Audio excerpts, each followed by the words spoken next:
Proclamación de la buena nueva de nuestro Señor Jesucristo, según San Mateo. Gloria a ti, Señor. En aquel tiempo Jesús dijo a sus apóstoles: yo los envío como ovejas entre lobos, sean pues precavidos como las serpientes y sencillos como las palomas. Cuídense de la gente, porque los llevarán ante los tribunales, los azotarán en las sinagogas, los llevarán ante gobernadores y reyes por mi causa. Así darán testimonio de mí ante ellos y ante los paganos. Pero cuando los entreguen, no se preocupen por lo que van a decir o por la forma de decirlo, porque en ese momento se les inspirará lo que han de decir. Pues no serán ustedes los que hablen, sino el Espíritu de su Padre el que hablará por ustedes. Hermanos, entregará a su hermano a la muerte. El hermano entregará a su hermano a la muerte, el padre a su hijo. Los hijos se levantarán contra sus padres y los matarán. Todos los odiarán a ustedes por mi causa, pero el que persevere hasta fin se salvará. Cuando los persigan en una ciudad, huyan a otra. Yo les aseguro que no alcanzarán a recorrer todas las ciudades de Israel antes de que venga el Hijo del Hombre. Palabra del Señor. Gloria a ti, Señor Jesús. Por la lectura del Santo Evangelio sean perdonados nuestros pecados. Amén. A ver, sentados. Cuando uno llega a una ciudad nueva y no conoce, pues lo lógico sería, en mi tiempo se compraban unos mapas.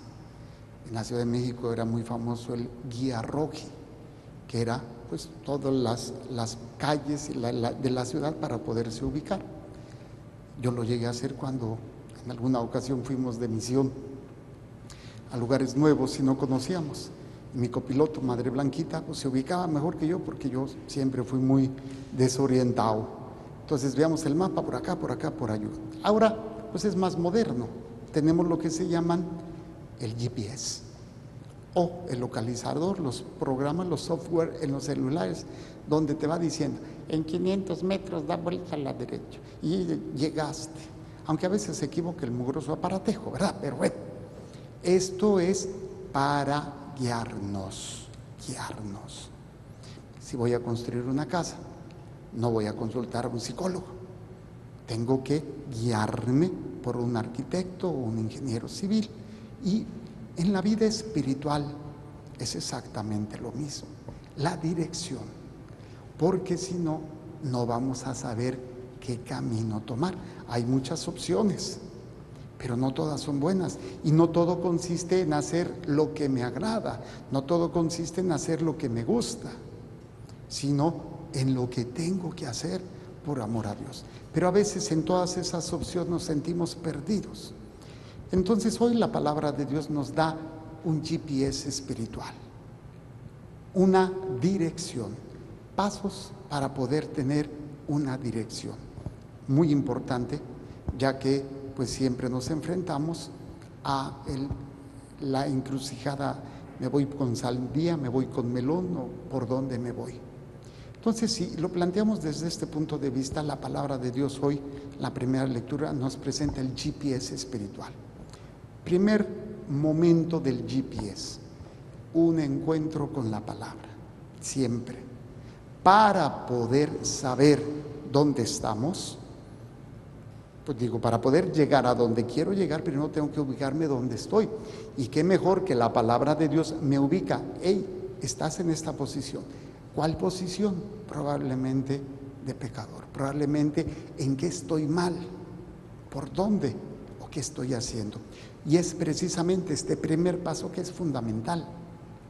Y de este encuentro con la palabra, de este primer momento, viene lo que sería el segundo, que es la conversión.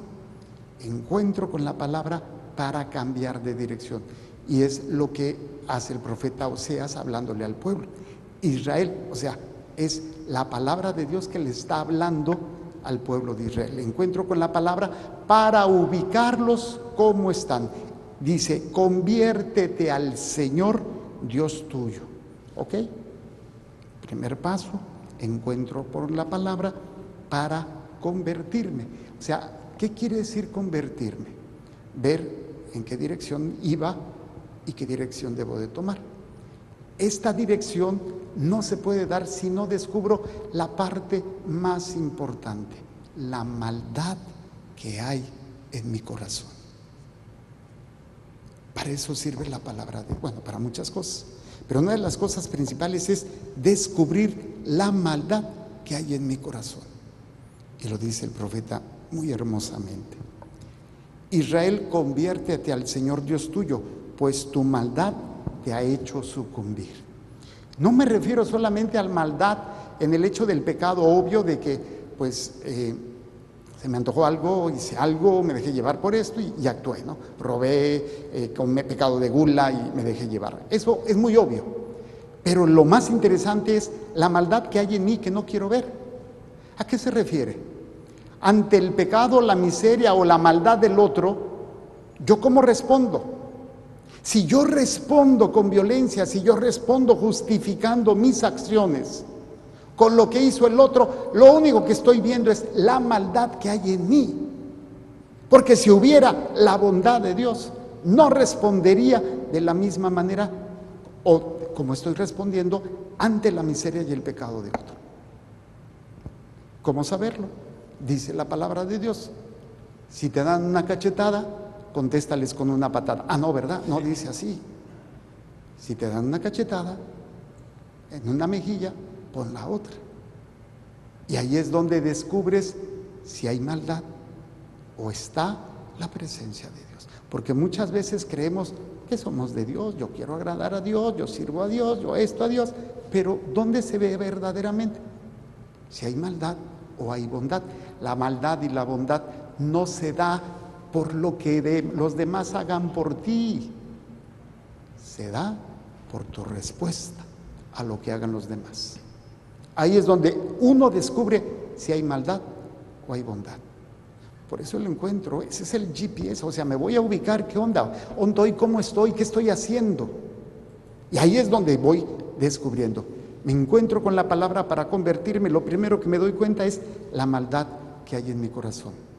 Y entonces, al descubrir la maldad de mi corazón, ya no voy a culpar al marido, ya no voy a culpar a la vieja, ya no voy a culpar al suegro, ya no voy a culpar al gobierno, porque el gobierno no sirve más que para culparlo de la situación de México. Es que nuestros gobernantes, sí, pero tiras la basura en la calle. Es que nuestros gobernantes, pero muerdes, y no como yo, sino das mordida a los policías. Y culpamos al presidente, culpamos a medio mundo. Entonces, fíjense lo que dice. Israel, encuentro con la palabra, conviértete, pues tu maldad te ha hecho sucumbir. O sea, cuando me convierto, no crean que ya todo va a ser bien. No, tengo que pasar por el descubrimiento de mi miseria, de mi maldad, y descubrir que la situación que estoy viviendo es mi culpa, no es de nadie más. No es culpa de mi marido, no es culpa de mi mujer, no es culpa de mi patrón, no es culpa de mi formador, es mi culpa, porque es la maldad que hay en mi corazón. Si hubiera bondad, aunque me mentaran la madre, aunque me traicionaran, yo podría responder como Dios me pide. Por eso es el GPS. Unos que piensan que, pues qué bonito se siente. No, espérate.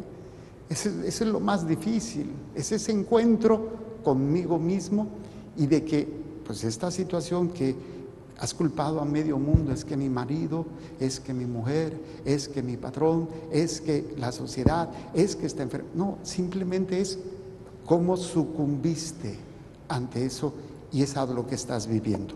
Entonces, dijimos, encuentro con la palabra, una conversión para descubrir la maldad que me ha hecho sucumbir, o sea, todo se viene abajo.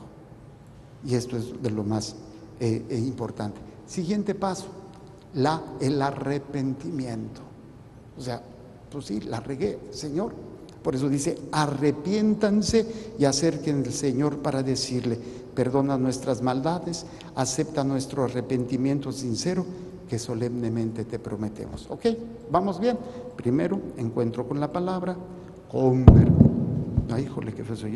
conversión para encontrar con la maldad mi incapacidad de responder y entonces ver que la situación que estoy viviendo no es de culpa de nadie más que mi propia culpa. Porque si no te has puesto a pensar cómo Jesús enfrentó la maldad del mundo, a eso nos invita el Señor, a enfrentar esa maldad para luchar contra ella, no para responder con la misma maldad que te están agrediendo. Pues si eso entonces, pues acuérdense lo que hicieron los apóstoles. Señor, ¿quieres que les demos en la torre? Manda que mandemos que caiga fuego. Cálmate, cálmate, María, Luz María, no te dejes llevar, Luz María, pero ya tienes ese genio, que no son truenos y relámpagos, pero ¿qué tal? ¿Sí? ¿Por qué? Porque respondemos. Y entonces el arrepentimiento. ¿Qué significa al menos en este GPS? Porque le podemos dar muchos sentidos al arrepentimiento. En este GPS es hermoso. El arrepentimiento quiere decir no volver a confiar en lo que confiaba antes, empezando conmigo mismo, porque ese es el primer error. Y dice el profeta, ya no nos salvará Asiria, ya no confiaremos en nuestro ejército, ni volveremos a llamar Dios nuestro a las obras de nuestras manos, pues solo en ti encuentra piedad del huérfano. O sea, dejar de confiar en todo lo que hemos confiado normalmente, que nos ha llevado precisamente a cometer esa maldad ante la maldad de los demás, ante la miseria de los demás. Y es renuncia completa y total a esas seguridades. Y repito, la más importante es en mí mismo, o en mi trabajo, siempre todo está centrado en nosotros, siempre, el yo. Muy bien, y obviamente experimentaremos el perdón. Dice el Señor, yo perdonaré sus infidelidades, dice el Señor, los amaré aunque no lo merezcan. Esto me encanta, porque yo no lo merezco, pero Él me ama porque se le da la gana. Así de fácil. Es que yo soy indigno, Padre. Si ya lo sé, no tienes que presumirme. Si de presumir se trata, pues yo soy menos digno que tú. Pero Él me ama sin yo merecerlo. Entonces, para que no pienses que tus méritos, que tú estás haciendo, que tú mereces, Él te ama así. Encuentro con la palabra, una conversión, descubro mi maldad para descubrir por qué he sucumbido, me arrepiento y dejo de confiar, ya entrego todo eso y entonces viene ese perdón, ese amor de Dios por mí, aunque yo no lo merezca. Y el otro paso, aprender a partir de ahí, vivir bajo la sombra. Dice, volverán a vivir bajo mi sombra, cultivarán los trigales y las viñas que serán tan famosas como el Líbano. ¿Qué significa lo que hemos aprendido en otro momento? Estar bajo la protección. ¿Qué significa? Someterse. Estar bajo la protección de Dios, que es aprender a confiar en Él, no en nosotros. Vivirás bajo mi sombra. Ok, esta sería la primera parte del GPS. La segunda parte es más emocionante. La encontramos en el Evangelio. Fíjense lo que sucede. Ya tenemos los pasos, repito. Conversión, encuentro con la palabra, conversión para descubrir mi maldad y descubrir por qué estoy viviendo lo que estoy viviendo, sucumbir. Entonces me arrepiento de mis pecados, renuncio a mis confianzas y acepto el perdón y el amor de Dios que no merezco, para después aprender a confiar o estar bajo la protección, el someterme a la divina voluntad, porque viene ahora la misión. El Evangelio nos lo dice, los envío como ovejas en medio de lobos. Y a veces el lobo es tu marido, son tus hijos, es tu suegra, es tu hermano de comunidad, es tu superior. Yo no sé quién será, pero el Señor nos envía. Pero imagínate que nos envíe sin nada de este proceso, pues sucumbimos. Si me muerdes, te muerdo. Me la haces, me la pagas, chiquito. Si a mordidas vamos, pues yo muerdo más fuerte. Pregúntenle a los frailes. ¿Sí? Bueno, a lo mejor le pregunto yo al perro, ¿verdad? Porque me mordió más fuerte. Entonces, esto es lo interesante. Aprender que cuando yo confío en Dios, voy a caminar entre lobos. Y no me espera tarea fácil. No será nada fácil. Hasta le chillaré tal vez. Pero el Señor nos envía, porque tenemos una misión. Y esa misión es dar testimonio de su amor. ¿Sí? ¿Sí? Y perseverar hasta el fin. Entonces es estar preparado que el Señor, al nosotros confiar en Él, vivir todo este proceso, el GPS, pues vamos a empezar a salir en medio de todos esos lobos. Y incluso las realidades a las cuales nos vamos a enfrentar, ni siquiera preocuparnos. Si yo aprendo a confiar en Él, si hay necesidad de hablar, el Señor pondrá las palabras, y si no, calladito me veo más bonito. Pero dice el Señor, no se preocupen, se les darán las palabras, se les inspirará lo que han de decir. ¿Sí? Ustedes no serán los que, para que no se vanaglorien, es que yo predico, es que yo hice, es que yo tuve un retiro, es que, no, ya, ahí ya no es el Espíritu Santo, sino es tu orgullo y tu vanidad. Y estar preparado incluso a ser traicionado por tu propia familia. Como Jesús fue traicionado en la cruz, que Él se mantuvo firme y todavía dijo, Padre, perdónalos porque no saben lo que hacen. El hermano entregará a su hermano a la muerte, el padre a su hijo, los hijos se levantarán contra sus padres y los matarán. Todos los odiarán a ustedes por mi causa, pero el que persevere hasta el fin se salvará. Y es precisamente perseverar. Esta es una carrera de resistencia y de dirección. Pidámosle la gracia al Señor que este GPS espiritual nos guíe a cada uno de nosotros. Presentamos el pan y el vino y las intenciones que hay en el corazón de cada uno de ustedes.